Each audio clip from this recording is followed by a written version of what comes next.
Thank you, Speaker. My question is to the Premier. This government's Bill 23 changes the definition of affordable housing from one based on income to one based on average market prices. Under this new definition, Speaker, a family would need an income of at least $130,000 to afford a so-called affordable home in the City of Toronto. This is far beyond what most education workers, teachers, library workers, nurses, PSWs, transit operators, tradespeople, or most workers in Ontario make, quite frankly, in a year.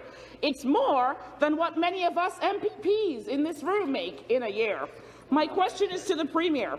Will you amend this bill's definition to give working Ontarians the chance at a home they can actually afford? Thank you.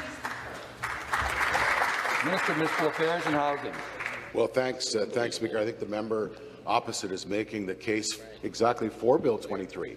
We've talked to our municipal partners, and we realize that it takes too long to get housing in the ground. We also know that municipal fees are adding an average $116,900 to the end cost of a home in the GTA. So we know that costs are too high, we know that fees are too high, and we know that it takes too long to get shovels in the ground. So exactly what we're proposing under Bill 23 moves the forward on those baseline costs. It allows development charges to be waived for affordable housing, for sustainable housing, for inclusionary zoning, all of the things that New Democrats talk a good game on, but then when it comes to actually voting for it, they always vote against. This is, again, Speaker, a challenge with Ontario's New Democrats. They say one thing and then do something completely different.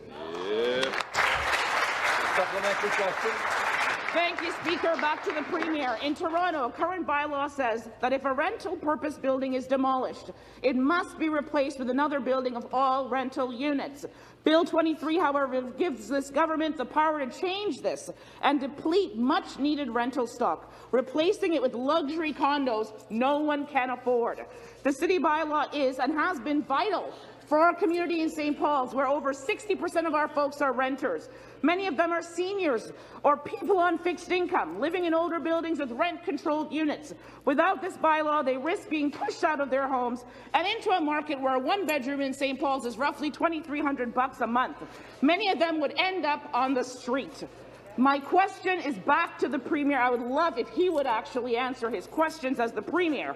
What in this bill protects tenants in my community of St. Paul's? Where is the real rent control, vacancy control, demo or rent eviction protections that makes rentals affordable, Speaker? Thank you.